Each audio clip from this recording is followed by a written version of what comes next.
Salams, everybody. Peace. Hope everybody's doing well. Um, I'm going to do this video that I promised about basically answering questions that were posed on social media. I had a really, really long week at work. I finished so much work this week that it's unbelievable, and I'm feeling really, really good that it's the weekend, and my weekend plans are wild my weekend plans are so wild and so crazy that I can't even share them with you on social media. I can't. It would be wrong and inappropriate. Let me just say that I'll give you a little tease, but I might don't tell anybody, but I might sleep in. I told you, wild, crazy. There's more. I mean, I have other plans, but like that's that's part of it. That's just a little taste. I can't go into any more detail than that. Um, I'm in a little bit of a silly mood right now. So this is gonna be that highly anticipated segment in which I answer your questions. Highly anticipated.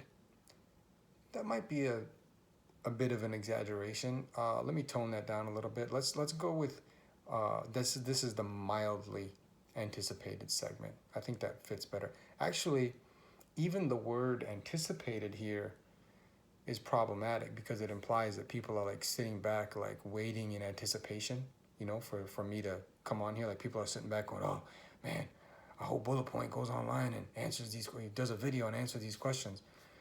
And that's probably not happening. I mean, I'm just being realistic. Um, so I can't say mildly. I would say this is the mildly uh, acknowledged. This is, I mean, that's pretty lame, but that's what this is. I think this is. I'm gonna go with that. This is the mildly acknowledged segment in which I'm going to answer questions posed on social media. Let me just get to answering the questions here. So I'm not gonna do all of them because I'm gonna maybe do a couple different videos. But um, the first question that I'll take was from Huda, and she said, "What inspired you to write the song Egypt? P.S. Live your music." Okay, so first of all, what inspired me to write Egypt? I am of Egyptian ancestry. I'm very much emotionally invested in the socio-political situation in Egypt. I moved to Egypt after the revolution in 2011. Lived there for a few years. Did a whole bunch of work on Egypt. I had to leave Egypt because of the military dictatorship. I can't go back. I have lots of friends and family there. A lot of people have been killed, for those that don't know and who haven't been following. Many people in jail, thousands and thousands of people, and it's just a really emotional um, thing for me. And I kind of obsess about Egypt. I think about Egypt all the time. I wish I could go back. I think about my family and my friends and all the victims.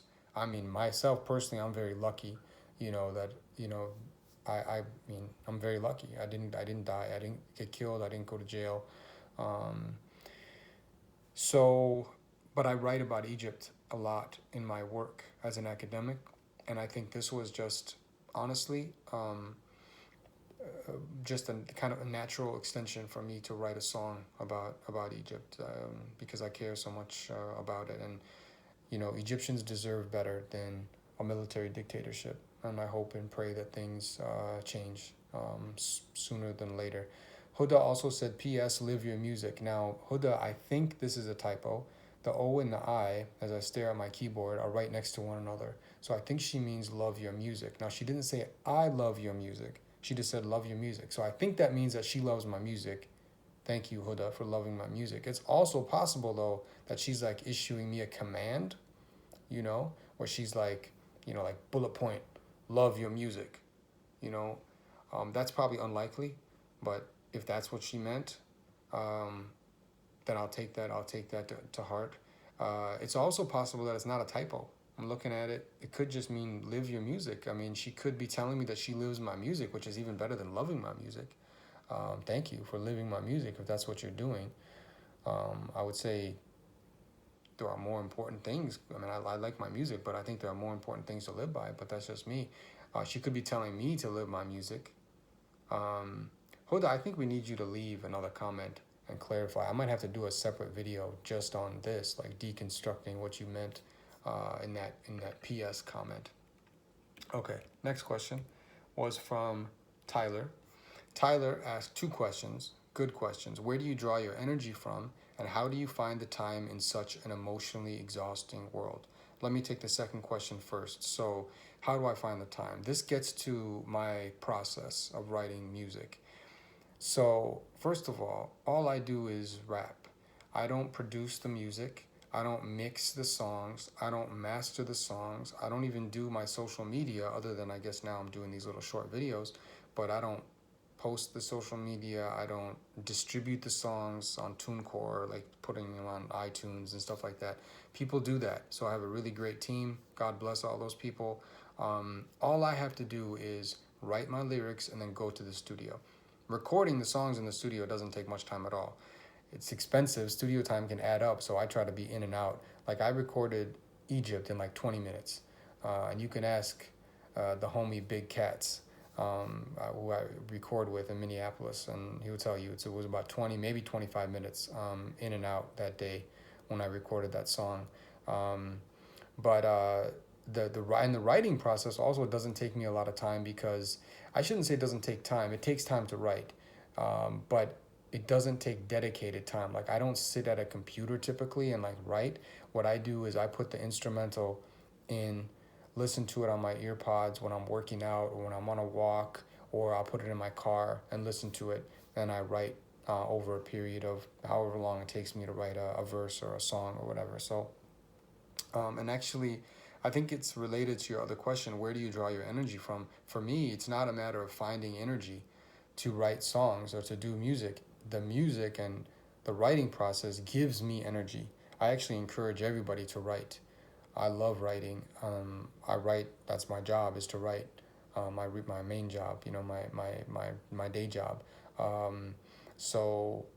Writing gives me energy. It's therapeutic. It's cathartic. I encourage everybody to write. Good questions. Aaron asked, "What's your prediction for Egypt's future in the next year, and for the next decade?" Well, for the next year, I think I don't expect anything cataclysmic. I don't have a crystal ball, but that will be my best. My best guess is that it's more of the same.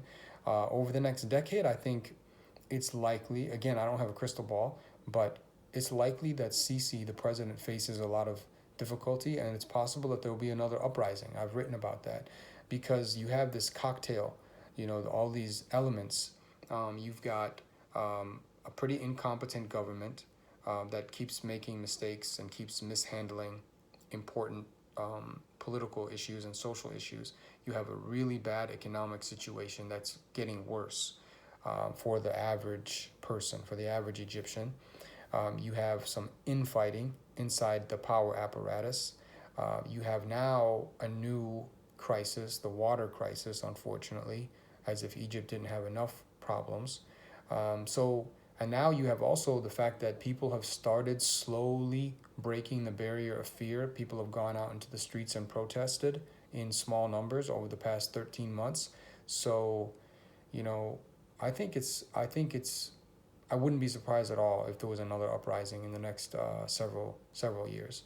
There are a few other really, really good questions that I want to answer, but I'm going to answer them in a subsequent video. Thank you guys for leaving these questions. If you haven't left a question, or even if you already have, leave another one in the comments below this video.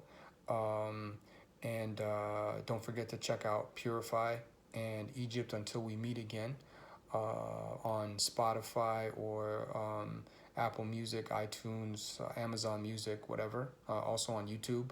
Like, follow, subscribe, leave comments, tell a friend. Really appreciate your support. And stay tuned, because there may be some new music as well coming. Salam, peace.